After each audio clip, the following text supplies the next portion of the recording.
"Get out of here, you useless old hag. As far as I'm concerned, you'll never set foot in this house again. Get out of my house now!" Jennifer screamed, her face contorted with rage. I remained calm, looked directly into her eyes, and responded, "Try to make me leave." She lunged at me furiously, but my son Richard grabbed her arms before she could assault me. I tried to call the police, but Jennifer slapped the phone from my hand, sending it flying across the room. "You're not calling the police. You're just leaving," she yelled. I walked out of the house humiliated, but determined. That young woman had no idea that the house where she lived with my son was, in fact, my property. And I already knew exactly who she really was. If you're watching this, subscribe and let me know where you're watching from. My name is Margaret Watson. I'm 73 years old, and my son Richard never really grew up. Without his father's presence, who passed away when Richard was young, he became emotionally dependent on me. At 35, he had tried various businesses that failed miserably and put me in several financial predicaments. I always overlooked his failures, thinking perhaps he just needed time. During his last financial crisis, when he was about to be evicted, I decided to let him live in one of my houses, a property I was renting out that represented an important part of my monthly income. I asked the tenants to vacate the property and handed the keys to my son, without revealing that the house was legally in my name. We also maintained a joint bank account containing part of the life insurance money left by his father, our safety net for emergencies. My shoulders slumped as I drove away from the house, tears streaming down my face. The image of Jennifer's smug expression burned in my mind. My own son had stood there, saying nothing, while this woman, this stranger, had humiliated me in what was actually my own home. My hands trembled on the steering wheel, but beneath the hurt, a flame of determination began to grow. I wasn't some fragile old lady who would just roll over and accept this treatment. I had survived the death of my husband, raised a son alone, and managed my finances carefully enough to own multiple properties. This girl had no idea who she was dealing with. At home, I collapsed onto my sofa, feeling the weight of the day crushing down on me. For 2 years, Richard had lived in that house without major changes in his behavior or ambitions. Then suddenly, I received an extremely excited call from him. "Mom, I need you to meet someone very special." I had been hopeful but cautious. At the restaurant, I barely recognized my own son, well-dressed, clean-shaven, with a haircut, smiling and confident, a surprising transformation. Jennifer Stevens was stunning and charismatic, but something about her bothered me from the first moment. During the conversation, I had the strong feeling I'd seen that face somewhere before. "Don't I know you from somewhere?" I asked, noticing a brief moment of tension in her eyes. She quickly changed the subject, explaining that she had worked as a model in some television commercials. The dinner went well, but I left with a strange uneasiness. In the weeks that followed, I observed worrying changes. Richard sold his old car, which was a sentimental inheritance from his father. When questioned, he explained he was investing in online businesses with Jennifer, supposedly a digital startup specialist. The memory of that first dinner made my stomach churn. I should have trusted my instincts from the beginning, but it wasn't too late. I got up from the sofa, my back straightening with resolve. Jennifer had no idea what was coming. The morning after Jennifer threw me out, I marched into my bank with determination I hadn't felt in years. The young clerk's eyes widened as I slammed my ID on the counter. "I need to close a joint account immediately," I said, my voice steady despite the rage simmering inside me. "And I need to speak with the mortgage department." 2 hours later, I walked out with the joint account closed and transferred to a new account solely in my name. I had also initiated the formal eviction process for my property. My son and his precious Jennifer would soon discover what happens when you mess with Margaret Watson. My phone rang incessantly that afternoon, Richard calling 17 times in a row. I let it ring. For once, he would wait for me. When I finally answered on the 18th call, his voice was frantic. "Mom, what did you do? The bank says our account is empty." "Not empty, Richard. Transferred." My voice sounded foreign to my own ears, cool and confident. "That money was partly my retirement fund, not a playground for your girlfriend's investments." "You can't do this," he shouted, panic edging his voice. "We have bills due. Jennifer's startup needs—" "Jennifer's startup," I interrupted, "doesn't exist. And as for what I can and can't do, you'll find the eviction notice pinned to my front door tomorrow morning." The silence on the other end was deafening. When Richard finally spoke, his voice had shrunk to a whisper. "Eviction? But this is our home. No, Richard. It's my property, legally and fully.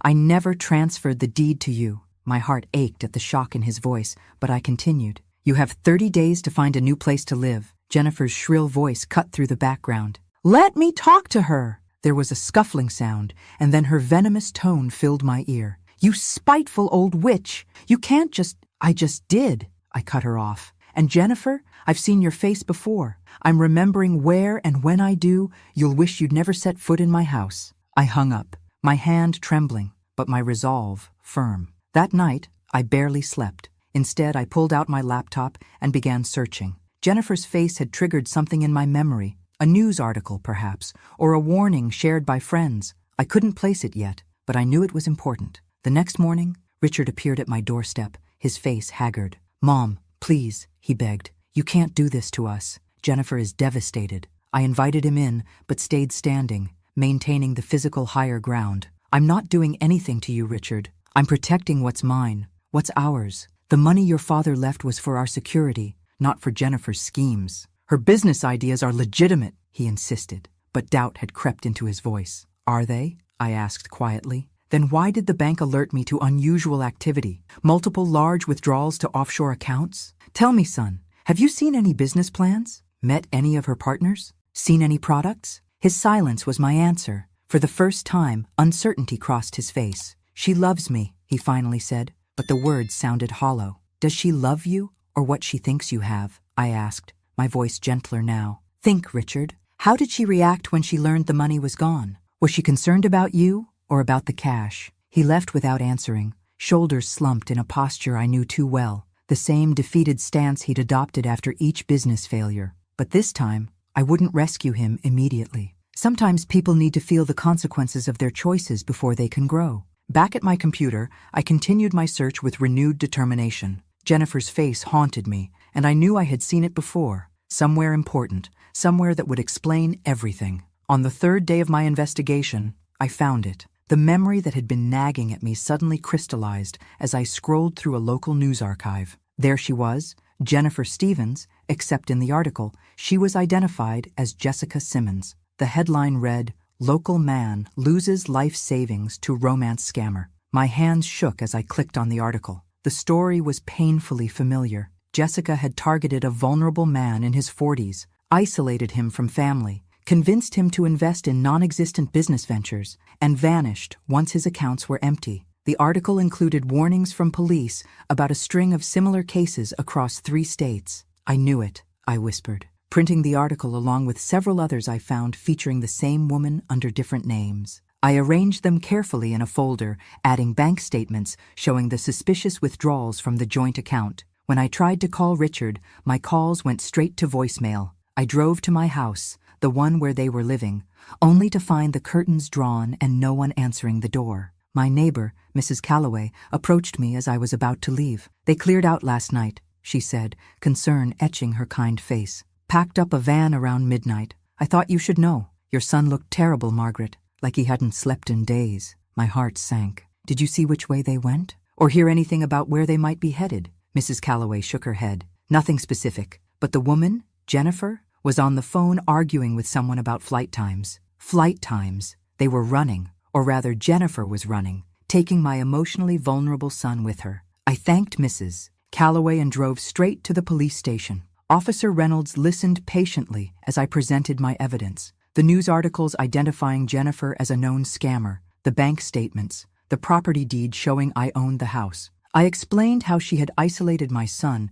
and was now potentially fleeing with whatever assets she'd managed to extract from him. She's done this before, I insisted, pushing the news articles toward him. She targets vulnerable men, drains them financially, then disappears. My son is in danger, not physically perhaps, but certainly emotionally and financially. Officer Reynolds nodded, reviewing the documents. You've done excellent detective work. Mrs. Watson, we can file a fraud report and put out an alert for both of them, but you should know, your son is an adult. If he's willingly traveling with her, he doesn't know who she really is, I interrupted, my voice cracking for the first time. Please, he's all I have. Something in my expression must have reached him. I'll expedite this, he promised, and I'll contact the fraud division immediately. They have resources for tracking these kinds of scammers. As I left the station, my phone rang. An unknown number. I answered hesitantly. "Mom?" Richard's voice was barely audible. "I need help." My legs nearly gave out with relief. "Where are you? Are you safe?" "Airport hotel," he mumbled. "She's gone, Mom. Took my wallet, my ID, everything. Said she was getting coffee and never came back." I gripped the phone tighter, torn between vindication and heartbreak for my son. "Stay there. I'm coming to get you." "Which airport?" "International. Terminal C Hotel." His voice broke. "You were right about her. I should have listened." "We'll talk about that later," I said firmly. "Just stay put." In the car, I called Officer Reynolds to update him, then focused on the road ahead. My son needed me, and despite everything, I would be there for him. But this time, things would be different. This time, there would be boundaries. What Jennifer hadn't counted on was that she hadn't just scammed a naive man. She'd crossed a mother who would stop at nothing to protect her child and everything she'd worked for. The airport hotel lobby was crowded with travelers, but I spotted Richard immediately. Hunched in a corner chair, he looked smaller somehow, diminished. His eyes were red-rimmed, his clothes rumpled. When he saw me, his face crumpled like a child's. I didn't rush to embrace him. Instead, I sat in the chair opposite his and waited. "She took everything," he finally said, staring at his hands. "The emergency cash you always told me to keep in my sock drawer. Dad's watch. She even had me withdraw the maximum from my credit cards yesterday, saying we needed cash for a business opportunity that couldn't wait." I nodded, keeping my expression neutral despite the anger boiling inside me. "And now you understand who she really is." Richard looked up, his eyes swimming with tears. "How did you know, Mom? How did you see through her when I couldn't?" "Because I wasn't blinded by what I wanted to see," I said simply. "Now, we need to report your stolen ID and cancel those credit cards immediately." For the next 3 hours, we worked methodically, filing police reports, calling credit card companies, placing fraud alerts on his accounts. With each call, Richard's shoulders straightened a little more, as if shedding the weight of his denial. Officer Reynolds met us at the police station, bringing the fraud division detective assigned to the case. Detective Martinez listened intently as Richard described Jennifer's manipulation tactics, how she'd isolated him from friends and family, how she'd pressured him to invest in various schemes. "She's got it down to a science," Detective Martinez said grimly. "You're not her first victim, Mr. Watson, and you won't be her last unless we catch her. The good news is, your mother's evidence gives us a solid foundation, and your testimony adds crucial details about her current appearance, tactics, and possible destinations." As Richard signed his statement, I stepped outside for air. The afternoon sun felt warm on my face, a small comfort amid the chaos. My phone buzzed with a text from Mrs. Calloway. "Maintenance man checked house. Some damage inside, mostly bedroom and living room. Another mess to clean up, but at least my son was safe, and the house, my house, was still mine." When Richard joined me outside, something had changed in his demeanor. His back was straighter, his gaze more direct. "I want to help catch her," he said firmly. "Not just for me, but for whoever she might target next." Pride swelled in my chest, but I tempered it with caution. "That's commendable, Richard, but your first priority needs to be rebuilding your own life." "I know," he nodded. "And I know I can't stay with you. I need to stand on my own feet for once." The words I'd waited decades to hear. I allowed myself a small smile. "There's a studio apartment above Mrs. Calloway's garage. It's not much, but it's a start." "I'll take it," he said without hesitation. "And Mom, I'm sorry. Not just about Jennifer, but about everything. All the years of depending on you, taking advantage." I touched his arm lightly. "We'll have time for all that. Right now, let's focus on making sure Jennifer doesn't do this to anyone else." As we drove back to my home, Richard stared thoughtfully out the window. "You know what's ironic?" he finally said. "She always mocked your outdated ways, how you kept paper bank statements, how you clipped news articles, how you remembered faces. In the end, that's what caught her." I couldn't help but smile. Never underestimate an old woman with a good memory. "Richard, we've seen too much to be easily fooled." For the first time in days, he laughed, a genuine sound that washed away some of the tension between us. Jennifer had taken much from him, but perhaps in the process, she'd given him something valuable, a chance to finally grow up. 3 weeks after Jennifer's disappearance, Detective Martinez called with news. "We've got her, Mrs. Watson. Jessica Simmons, or Jennifer Stevens, as your son knew her, was arrested in Phoenix attempting to open bank accounts with stolen identification."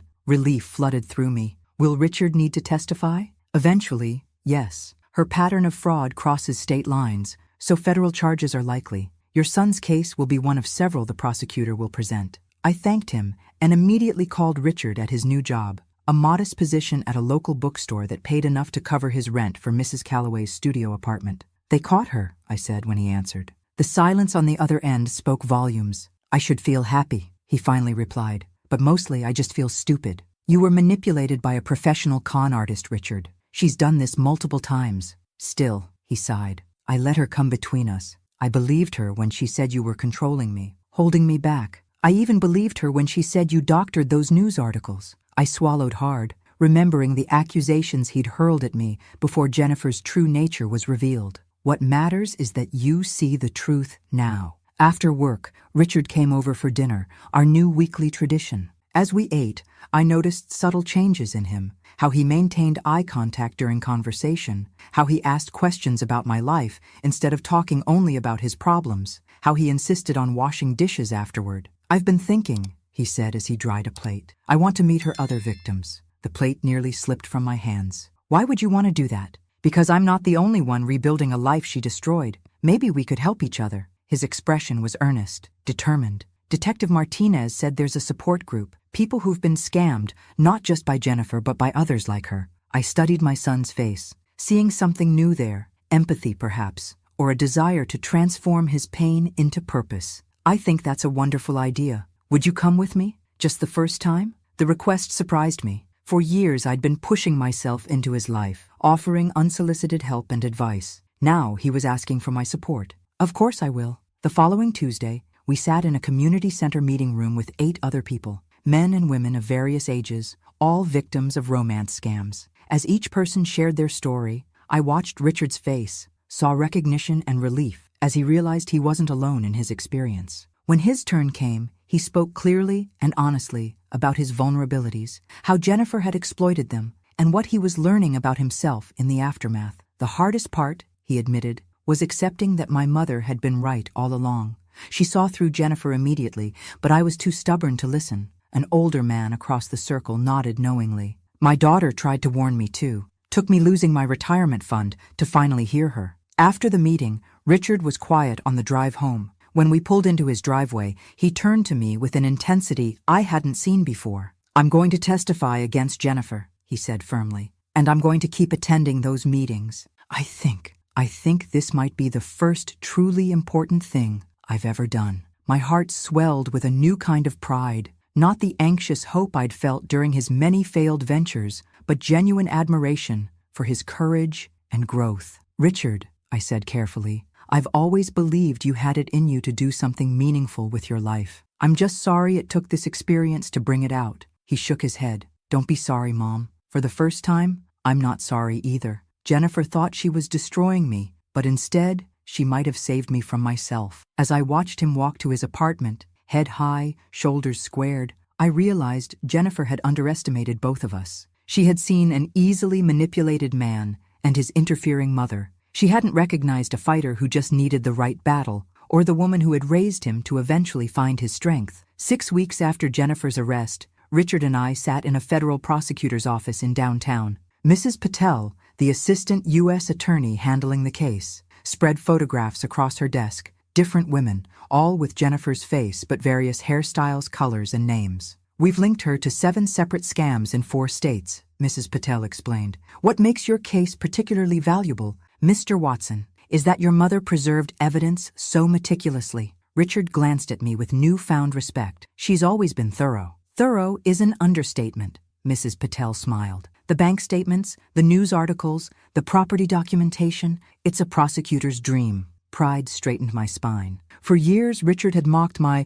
obsessive organization, my filing cabinets of important papers, my insistence on keeping records. Now those same habits were helping bring a criminal to justice. There's something else, Mrs. Patel continued, her expression turning serious. We found evidence that Jessica, was planning something bigger with you. Richard. Notes in her hotel room suggested she was pushing for marriage. Richard paled. She had been hinting about it recently. Said we should do it quickly, elope somewhere romantic. Once married, she could have legally accessed far more of your assets. And potentially your mother's as well, Mrs. Patel explained. She was playing a longer game with you than with her previous victims. The thought sent chills down my spine. How close had we come to disaster? If I hadn't recognized her, if I hadn't acted quickly. "When is the trial?" I asked, pushing away the dark thoughts. "That's the other reason I called you in," Mrs. Patel replied. "Jessica's attorney has approached us about a plea deal. She'll plead guilty to multiple fraud charges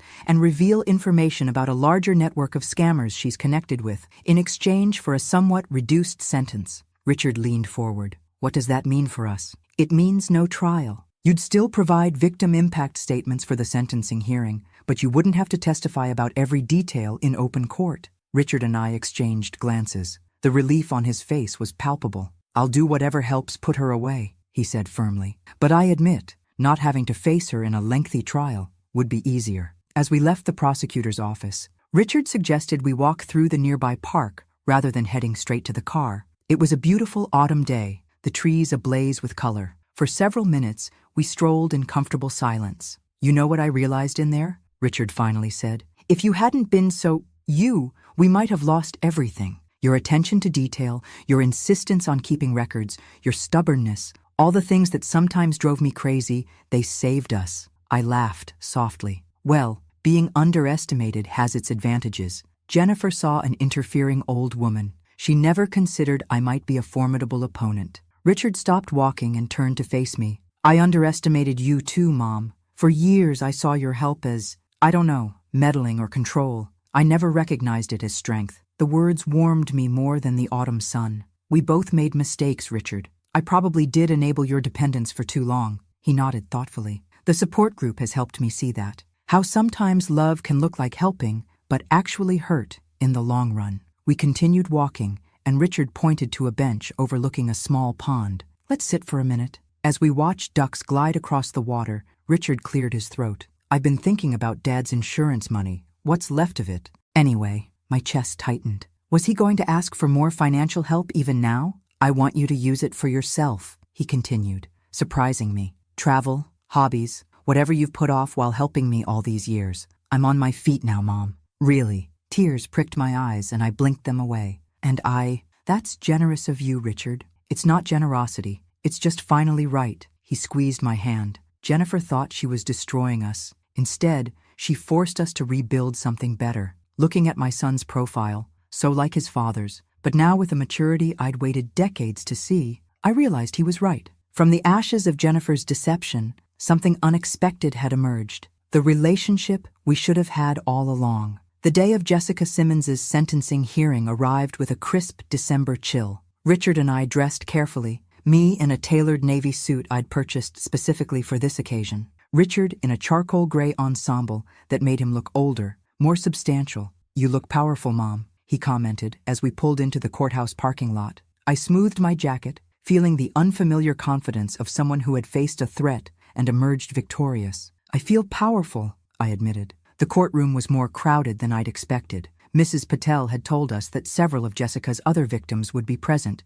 but I hadn't anticipated the media attention. Apparently, the case had touched a nerve. Elder fraud and romance scams were increasing problems, and our story had resonated with the public. We took our seats in the front row. Mrs. Patel nodded reassuringly from her table, then returned to reviewing her notes. The bailiff called for us to rise as the judge entered, and the proceedings began with formal introductions and case summaries. And then she was there, Jessica Simmons, escorted by court officers. She looked smaller somehow, less glamorous in her navy jumpsuit, her previously immaculate hair now pulled back in a simple ponytail. For a brief moment, our eyes met across the courtroom. I didn't look away. I wanted her to see me clearly, to recognize the woman she had so gravely underestimated. The judge reviewed the plea agreement, then invited victim impact statements. An elderly man spoke first, his voice wavering as he described how Jessica had stripped him of his retirement savings and his dignity. A middle-aged woman followed, explaining how the scam had left her not only financially devastated, but unable to trust again. When Richard's turn came, he walked to the podium with steady steps. His voice, once uncertain, now rang clear in the hushed courtroom. "Jessica Simmons didn't just steal my money," he began. "She tried to steal my relationship with my mother, my self-respect, and my future. She isolated me from the one person who truly had my best interests at heart, convincing me that my mother's concern was control, that her wisdom was interference." I watched Jessica's face as my son spoke. For the first time, her composed mask slipped, revealing a flicker of genuine emotion. Surprise, perhaps, at the strength in Richard's voice. "But here's what she didn't count on," Richard continued. "She didn't expect that my mother would fight for me. She didn't expect that the woman she dismissed as a meddling old lady would be the one to expose her. And she certainly didn't expect that her actions would ultimately make me stronger, more independent, and more appreciative of genuine love than I've ever been." Pride swelled in my chest as Richard concluded his statement by addressing Jessica directly. "You thought you were destroying me, but you actually set me free. Free from dependency, free from immaturity, free to finally become the man my mother always knew I could be." As Richard returned to his seat beside me, I squeezed his hand. Mrs. Patel nodded, indicating it was my turn. I approached the podium, standing tall despite my 73 years. "Your Honor," I began,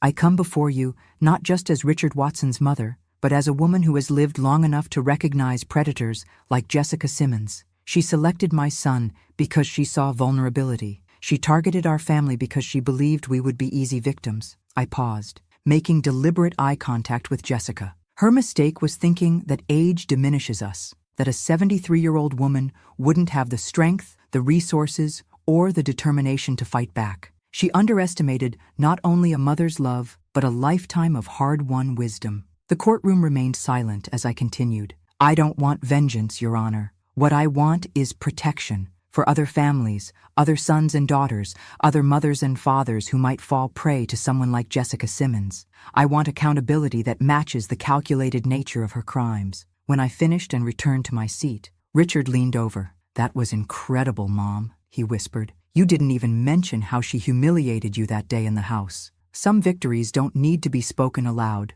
I replied softly. "She knows what she did, and she knows who won." The judge sentenced Jessica to 8 years in federal prison, plus restitution to all her victims. As the courtroom began to clear, Jessica was led past our row in handcuffs. She paused briefly, her eyes meeting mine once more. "You were right about the house," she said quietly, a hint of her old defiance showing through. "But I almost had him completely." I stood to face her directly. No longer the humiliated woman who had left my house that day. "Almost doesn't count, Jennifer," I replied, deliberately using her false name. "And he was never yours to have." The officers led her away, and Richard and I walked out of the courthouse into the bright winter sunlight, both standing straighter than we had in years. Spring arrived with a burst of renewal. The plea deal had spared us a lengthy trial, allowing both Richard and me to focus on rebuilding our lives. In the 4 months since Jessica's sentencing, remarkable changes had blossomed. Richard continued working at the bookstore, but had recently been promoted to assistant manager. His apartment above Mrs. Calloway's garage, once a temporary refuge, was now a cozy home decorated with second-hand treasures and bookshelves he'd built himself. Most importantly, he was attending community college night classes in accounting, a practical skill he'd discovered an aptitude for while organizing the bookstore's financial records. As for me, I had followed Richard's advice and used some of the remaining insurance money for myself. I'd joined a local senior hiking group, taken a watercolor class, and even planned a summer trip to the coast, something I'd dreamed of for years but always postponed. Today, however, was significant for a different reason. Richard and I stood on the front lawn of my rental property, the house where he and Jessica had lived, the scene of my humiliation and eventual triumph. "Are you sure about this, Mom?" Richard asked, watching the real estate agent hammer the "for sale" sign into the soft spring earth. I nodded confidently. "Absolutely. This house has served its purpose in our lives. It's time for a fresh start." The property had stood vacant since Jessica's departure. Despite professional cleaning, I couldn't bring myself to rent it again. Too many negative memories lingered in those rooms. Selling it would not only purge those memories, but would provide funds for Richard's education and my own future security. "Mrs. Watson?" The real estate agent approached with clipboard in hand. "I've scheduled the first open house for this weekend. Given the neighborhood and the market, I expect significant interest." I signed the necessary paperwork, feeling a weight lift from my shoulders with each signature. This house, once a source of income, then a source of conflict, now a reminder of painful times, would soon belong to someone else, a family who would create new, happier memories within its walls. As we drove away, Richard glanced back at the property. It's strange. For a while, that place felt like everything I'd ever wanted. My own home, A beautiful girlfriend, independence from you. He smiled apologetically. Now I can see it was all an illusion. Not all of it, I corrected him. Your desire for independence was real and healthy. It was just built on a false foundation. We continued to my house, our usual Saturday destination for the past few months. Richard had instituted a tradition of cooking dinner for me once a week, his culinary skills improving with each attempt. Tonight's menu was his most ambitious yet, a roast with vegetables and homemade bread. As he worked in the kitchen, confident, focused, occasionally consulting a recipe, but mostly relying on his growing intuition, I marveled at the transformation. This was not the same man who had allowed Jessica to berate his mother and throw her out of a house that wasn't even theirs. This was someone new, or perhaps someone who had been there all along, buried beneath layers of dependency and immaturity. You're staring, Mom, Richard noted, without looking up from the vegetables he was chopping. Just admiring the view, I replied with a smile. It's not every day a mother gets to see her son flourish before her eyes. He set down his knife and turned to face me. I've been thinking a lot about that day, when Jennifer threw you out. I keep wondering why I didn't stop her, why I just stood there. The pain in his eyes was evident, and I resisted the urge to dismiss his concerns with platitudes. Why do you think you didn't? I asked instead. Richard leaned against the counter, considering the question seriously. I think I was terrified of losing her. She had convinced me that she was my one chance at happiness, at being a real man. And I believed that meant separating from you, proving I didn't need my mother anymore. He shook his head ruefully. What I didn't understand was that real independence doesn't mean cutting people off. It means building healthy relationships from a place of strength, not dependency. His insight took my breath away. That's remarkably self-aware, Richard. He smiled slightly. Well, therapy helps. So does that support group. He returned to his chopping. One of the guys there said something that stuck with me. True strength isn't shown by who you push away, but by who you're strong enough to keep close. I blinked back unexpected tears, touched by his growth and the implications for our relationship. We were building something new, a mother-son bond based on mutual respect rather than dependency and enabling. As we sat down to dinner later, the roast perfectly cooked and the bread still warm, Richard raised his glass in a toast. To fresh starts, he said, and to the strongest woman I know, who never gave up on me even when I gave up on her. I clinked my glass against his, my heart full. To fresh starts, I echoed, and to the man you've become. 1 year after Jennifer's dramatic exit from our lives, I sat in the audience of the community college auditorium, watching with undisguised pride as Richard walked across the stage to receive his accounting certificate. At 36, he was older than most of his classmates, but his face shone with an accomplishment that had been earned entirely through his own efforts. Richard Watson, Certificate in Accounting with Honors, the dean announced, and I found myself on my feet, applauding with an enthusiasm that made Richard shake his head in mock embarrassment. After the ceremony, we gathered with a small group, Mrs. Calloway, Richard's boss from the bookstore, and 2 friends from his support group, for a celebration dinner at a local restaurant. I had offered to host at my home, but Richard had insisted on treating everyone. Mom, he said, raising his glass once everyone was served. I know I'm supposed to thank the Academy and all that, but really I need to thank you, not just for your support this past year, but for fighting for me when I couldn't fight for myself. Here, said Mrs. Calloway, raising her glass. Margaret is a force to be reckoned with. As dinner progressed, I noticed Richard checking his watch several times. Are we keeping you from something? I asked quietly when the others were engaged in conversation. Actually, he said with an enigmatic smile, there's somewhere I'd like to take you after dinner, if you're up for a little surprise. Intrigued, I agreed. After we'd said our goodbyes to the others, Richard drove us through familiar neighborhoods until we turned onto the street where my rental property, now sold, was located. Richard? I questioned as he parked across the street from the house. Why are we here? Just wait, he said, checking his watch again. Perfect timing. As we sat in the car, a moving truck pulled up to the house. A young couple emerged from inside, followed by 2 small children who raced around the front yard with the boundless energy of youth. The new owners of my former property were clearly in the process of moving in.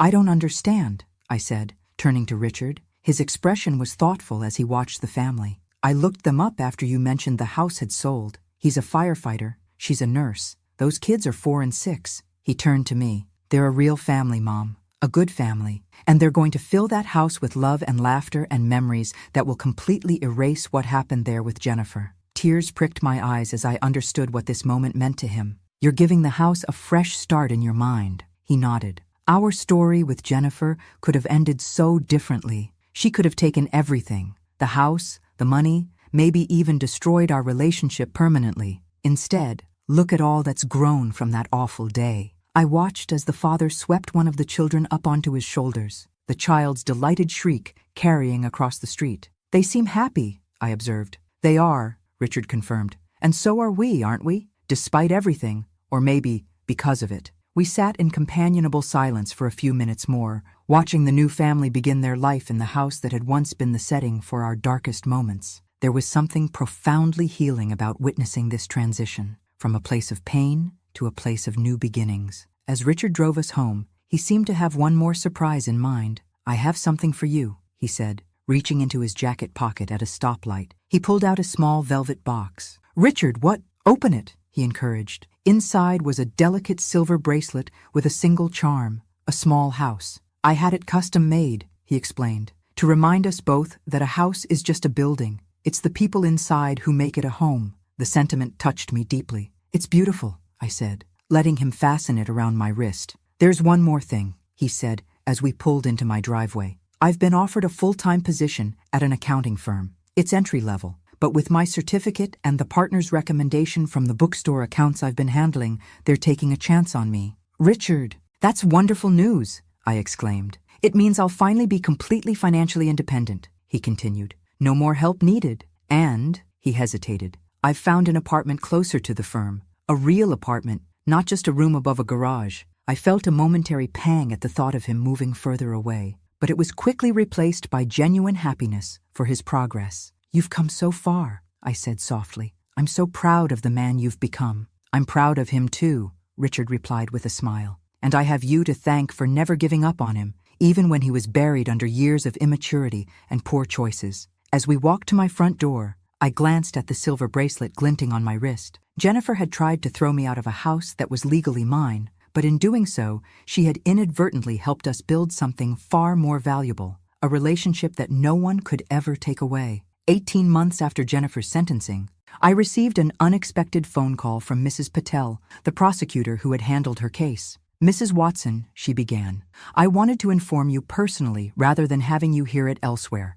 Jessica Simmons is being transferred to a minimum security facility. Her cooperation with authorities has led to the identification and arrest of several other members of her fraud network. I absorbed this information calmly, surprised by my own lack of anger or anxiety. Thank you for letting me know. Is there anything we need to do? No, nothing at all. She still has years left on her sentence, and the restraining order remains in effect permanently. I simply thought you deserved to know, given how instrumental your evidence was in the case. After hanging up, I called Richard at his office to relay the news. How do you feel about it? He asked. Oddly at peace, I admitted. She seems very far away from our lives now. She is, Richard confirmed, in every possible way. That evening, Richard came over with takeout from our favorite restaurant. A small celebration, he explained, for a milestone in his own life. He had been dating Sarah, a quiet, thoughtful librarian he'd met through the bookstore, for 6 months now. I've told her everything, he said as we ate. About Jennifer, about my financial irresponsibility, about how I let you down. All of it. That must have been difficult, I observed, noting the calm confidence in his demeanor. It was necessary, he corrected. Sarah deserves to know who I really am, not just who I am now, but how I got here. And something amazing happened, Mom. When I finished telling her everything, she said she respected me more for it, not less. I smiled, recognizing the healthy foundation he was building. She sounds like a wise woman. She is, and she wants to meet you properly, not just the quick introductions we've had. She suggested Sunday dinner next week, if you're available. I'd like that very much, I agreed. Later, as we cleared the dishes together, a simple domestic task that had somehow become a symbol of our new, more balanced relationship, Richard grew thoughtful. You know, I've been thinking about what you said that day in court, about how Jennifer underestimated you because of your age. He placed a plate in the drying rack. I did the same thing, in a way. I saw you as just Mom, someone to rebel against or depend on, but never really a person in your own right. The observation touched me. That's a common thing between parents and children, I think. We get locked into roles and forget to see each other fully. Well, I see you now, he said simply, and I'm amazed by what I see. You rebuilt your life after Dad died, raised me on your own, managed your properties, and then had the strength to fight for me when I couldn't fight for myself. You're remarkable, Mom. I felt a warmth spread through me that had nothing to do with the hot dishwater. For so long, I had defined myself primarily as Richard's mother, measuring my success or failure by his well-being. Now, at 74, I was being seen, truly seen, for all that I was. You know, I said carefully, when Jennifer screamed at me to get out of her house that day, something broke inside me. Not just my heart over your betrayal, but something deeper, my identity. Perhaps I felt insignificant, disposable. Richard stopped washing, turning to face me fully. I'm so sorry, Mom. No, let me finish, I continued. That moment, as painful as it was, forced me to reclaim myself, to remember that I am more than someone's mother or someone's victim. I am Margaret Watson, and I have lived a life of consequence. Richard's eyes glistened with understanding. You certainly have. And now, I'm living a life of choice, I added. My hiking group, my watercolor classes, my trip to the coast, these aren't just activities. They're declarations of selfhood. To Margaret Watson, Richard said, raising a soapy hand in mock toast. A woman of consequence and choice. I laughed, flicking water at him playfully. The kitchen, once a place where I had worked alone, preparing meals for a son who took them for granted, was now a space of shared joy and mutual appreciation. Later that night, after Richard had gone home to his new apartment, I sat on my porch watching fireflies dance in the summer dusk. My phone buzzed with a text message, a photo from Richard showing a small velvet box containing a modest but elegant engagement ring. Not yet, the message read, but soon. Wanted you to be the first to know. I smiled, typing back my enthusiastic approval. As I set the phone down, I caught sight of the silver bracelet on my wrist, the little house charm catching the last light of day. Jennifer had tried to cast me out, thinking she could erase me from my son's life. Instead, she had inadvertently secured my place in it forever, not as a crutch or an ATM, but as a mother treasured for her strength, wisdom, and unwavering love. 2 years to the day after Jennifer screamed at me to get out of her house, I stood in the garden of Richard and Sarah's new home, surrounded by their closest friends and family. At 75, I had never felt more vibrant or more valued. Mom, Richard called, approaching with Sarah on his arm. We wanted to show you something before the other guests arrive. They led me to a secluded corner of the garden where a small stone bench sat beneath a flowering dogwood tree. A discreet plaque on the bench read, "For Margaret Watson, who taught us that true strength comes from within." It's our wedding gift to you, Sarah explained, her gentle eyes warm with genuine affection. A place that's always yours in our home. Tears threatened, but I blinked them away, not wanting to smudge my carefully applied makeup. It's perfect, I managed, touching the engraved plaque with reverent fingers. The garden filled gradually with guests for the intimate wedding ceremony. Richard, handsome in his tailored suit, stood tall and confident, a man fully formed, no longer the boy who had hidden behind my protection or Jennifer's manipulation. As the mother of the groom, I had been given a place of honor in the front row. But when the officiant asked, "Who presents this man in marriage?" Richard had surprised everyone with a break from tradition. "I present myself," he answered clearly. Then, turning to me with a smile, he added, "With gratitude to my mother, who taught me how to stand on my own." The ceremony was beautiful in its simplicity and authenticity. When Richard and Sarah exchanged vows they had written themselves,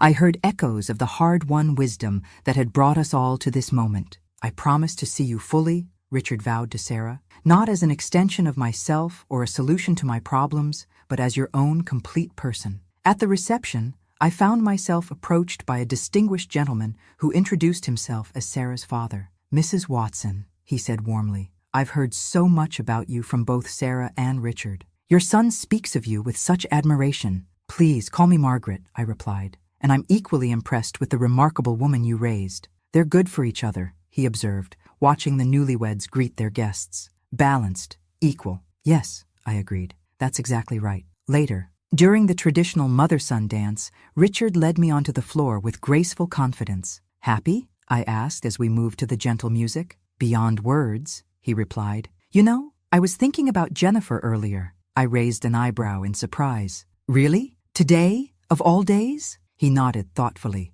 I realized something. In her own twisted way, she gave me the greatest gift possible. If she hadn't pushed me to that breaking point, if she hadn't humiliated you that day, I might never have found the strength to change. I might still be that dependent, immature man, taking advantage of your generosity. Perhaps, I allowed. But I prefer to think that you had that strength inside you all along. It just needed the right catalyst to emerge. The music continued, and Richard glanced over to where Sarah was dancing with her father. She sees me clearly, he said softly. All of me, the good and the bad, the strong and the weak, and she loves me anyway. That's what real love looks like, I agreed. Not the fantasy Jennifer sold you, but the authentic connection you've built with Sarah. As the dance ended, Richard embraced me tightly. Thank you, he whispered, for everything. The rest of the reception passed in a blur of joy and celebration. When it was time for the newlyweds to depart for their honeymoon, guests gathered to shower them with flower petals. Richard sought me out one last time,